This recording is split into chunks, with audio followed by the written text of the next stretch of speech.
오늘 우리에게 주시는 하나님 말씀은 잠언 3장 1절에서 10절 말씀입니다.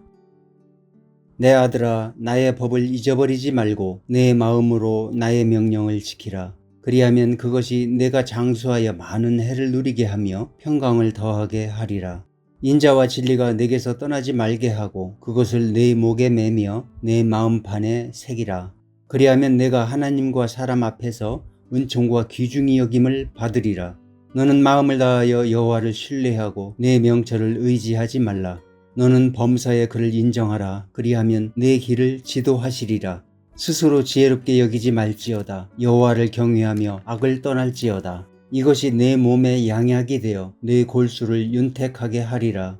내 재물과 내 소산물의 처음 익은 열매로 여호와를 공경하라. 그리하면 내 창고가 가득히 차고 내 포도즙 틀에 새 포도즙이 넘치리라. 아멘. 잠언 1장 1절은 이렇게 시작합니다. 다윗의 아들 이스라엘 왕 솔로몬의 잠언이라. 잠언의 저자가 지혜의 왕 솔로몬이라는 말인데요. 그가 이 책을 쓰게 된 이유를 본문 1절 첫 단어를 통해 유추할 수 있습니다. 내 아들아. 오늘날 정서로는 내 아들아 보다 내 자녀들아 라고 하는 것이 좋겠습니다. 아무튼 이 단어가 무려 27번이나 반복되고 있는데요. 이건 이 책의 1차 기록 목적이 신앙의 부모가 자녀에게 꼭 들려주고 물려주고 그대로 살아가길 바라는 인생의 지혜를 기록한 것임을 보여줍니다. 성도 여러분, 우리도 혈육으로든 영적으로든 대부분 누군가의 부모지요. 저와 여러분도 내 자녀를 살리고 우리 자녀를 복되게 하는 인생의 참된 지혜를 물려주는 부모가 되길 소원합니다. 진도를 좀 더 나가기 전에 우선 오늘 본문의 구조 두 가지를 염두에 두면 좋겠습니다. 하나는 본문을 두 부분, 1절과 4절, 그리고 5절과 10절로 구분해서 보는 것이고, 또 하나는 문장이 모두 조건문으로 이루어져 있다는 겁니다. 만약 뭐뭐 하면 뭐뭐 할 것이다. 이런 게 조건문이죠. 이 두 가지 전제를 깔고 본문을 보면 1절과 3절이 조건이고 2절과 4절이 그에 따른 결과라는 것을 알 수 있습니다. 그리고 6절, 7절, 9절이 조건이고 8절과 10절이 결과인 것이 눈에 들어옵니다. 그럼 다시 돌아가서 우리가 자녀에게 물려주어야 할 신앙의 지혜는 무엇일까요?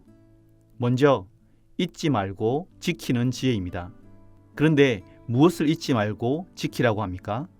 나의 법, 나의 명령입니다. 여기서 우리가 주목해야 할 단어는 나의라는 1인칭 소유격입니다.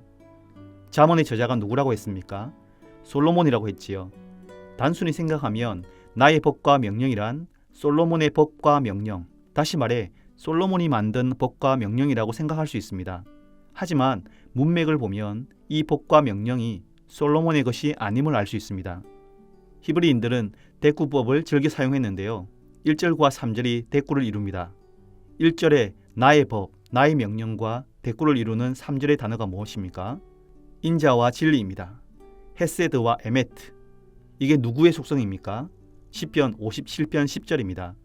무릇 주의 인자는 커서 하늘에 미치고 주의 진리는 궁창에 이르나이다. 하나님의 속성이고 율법의 근본 정신입니다. 사실 나의 법이라고 할 때에 법이라는 단어가 히브리어로 토라입니다. 토라, 이 단어 많이 들어보셨죠? 그렇습니다. 모세 오경을 가리킵니다. 이처럼 법과 명령은 솔로몬이 아닌 하나님의 법과 명령을 의미합니다. 그런데 왜 솔로몬은 법과 명령 앞에 여호와의 또는 하나님의 라는 단어가 아니라 나의 라는 단어를 붙였을까요? 우리가 예수님을 자주 뭐라고 부릅니까? 주님 이렇게 부릅니다. 아니 My Lord, 나의 주님이라고 부르죠. 그때 나이는 어떤 의미입니까? 나에게 단 하나밖에 없는 내가 믿고 따르는 유일한 이런 의미지 않습니까? 솔로몬이 나의 법이라고 말한 것도 마찬가지입니다. 다른 어떤 세상의 법과 명령이 아니라 오직 하나님의 법과 명령만이 자신에게 단 하나밖에 없는 자신이 믿고 따르는 유일한 법과 명령이라는 의미입니다. 성도 여러분, 앞에서 자녀에게 물려주어야 할 첫 번째 지혜가 뭐라고 했습니까? 잊지 말고 지키는 지혜라고 했습니다. 그런데 정확하게 말하면 부모 자신에게 단 하나밖에 없는 부모 자신이 유일하게 믿고 따르는 하나님의 법과 명령을 자녀가 잊지 않고 지키는 지혜입니다. 그러기 위해 꼭 선행되어야 하는 하나의 전제가 있습니다. 부모가 먼저 하나님의 말씀을 나의 말씀으로 잊지 않고 지키는 것입니다.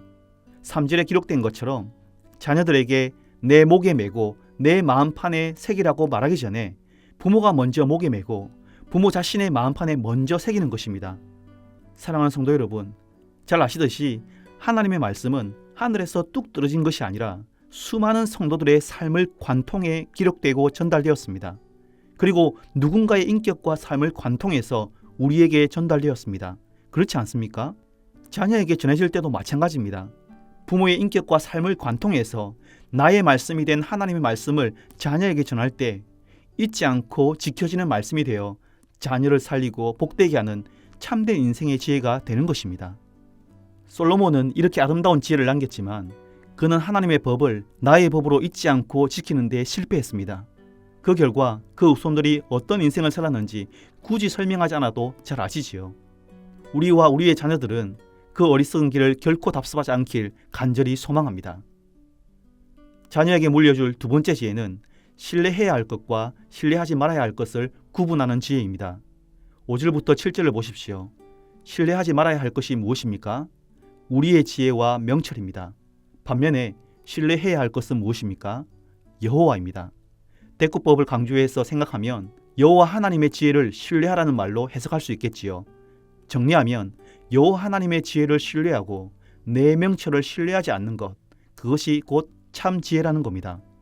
물론 이것은 전 인생을 관통하는 지혜겠지만 6절 하반절에 보면 저자는 좀 더 구체적인 상황을 염두에 두고 있습니다. 그리하면 내 길을 지도하시리라.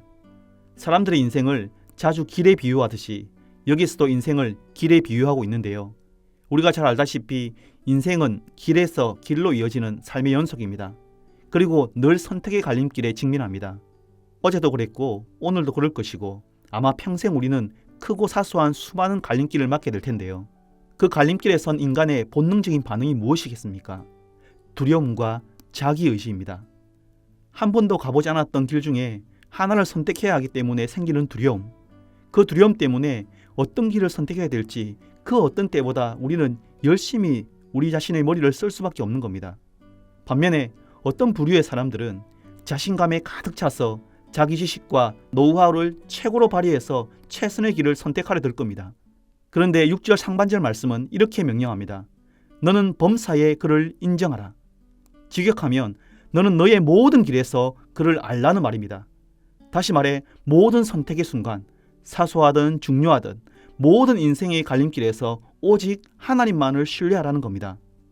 그럼 인생의 갈림길에서 하나님만을 신뢰한다는 건 구체적으로 어떻게 드러날까요? 여러분, 누군가를 신뢰하게 될 때 제일 먼저 제일 분명하게 일어나는 변화를 생각해 보십시오. 그건 그 사람의 말을 믿고 따르는 것이지요. 마찬가지로 하나님을 신뢰한다는 건 막연하고 추상적인 감정이 아니라 하나님의 말씀대로 믿고 순종하는 것입니다. 비록 그것이 사람들의 눈과 세상의 지혜로는 한없이 어리석게 보인다고 할지라도 말입니다. 예수님의 십자가 사건보다 이를 잘 보여주는 건 아마 없을 겁니다. 그 지혜를 따라 살 때에 하나님이 주신 약속이 뭡니까? 그리하면 내 길을 지도하시리라. 직역하면 그리하면 그가 너의 길을 곧게 하실 것이다. 이런 약속입니다. 반면 스스로 지혜롭게 여길 때 자기 눈에 옳은 대로 선택할 때 어떤 일이 일어날까요? 7절 하반절이 힌트인데요. 악에 점점 가까워지게 됩니다. 하나님이 보정하시는 선하고 고든 인생길이 아닌 악하고 굽은 인생길로 접어들게 되는 것입니다. 제가 어릴 때 시골에서 꿩 사냥을 하곤 했습니다. 덫을 놔서 사냥을 했는데요. 어린 소나무를 아치 형태로 엮습니다. 그리고 솔잎과 비슷한 녹색 실이나 투명한 낚싯줄을 아치 형태로 안 보이게 숨겨두고 줄 끝을 나무에 묶어둡니다. 그리고 모이를 아치 사이로 지나가도록 뿌려두는데요. 그럼 어떻게 될까요? 꿩이 눈앞에 보이는 모이만 쪼면서 지나가다가 결국 올가미에 목이나 몸의 일부가 걸려서 비극적인 종말을 맞이하게 되는 겁니다. 여러분, 잠언은 계속 우리에게 경고합니다. 우리 눈에 옳은 길만, 우리 눈에 좋아 보이는 길만 따라갈 때에 그 굽은 길은 결국 우리 인생과 생명, 아니, 우리의 것만이 아니라 우리 자녀들의 것까지 사로잡는 올가미가 되고 말 것이라고 말입니다.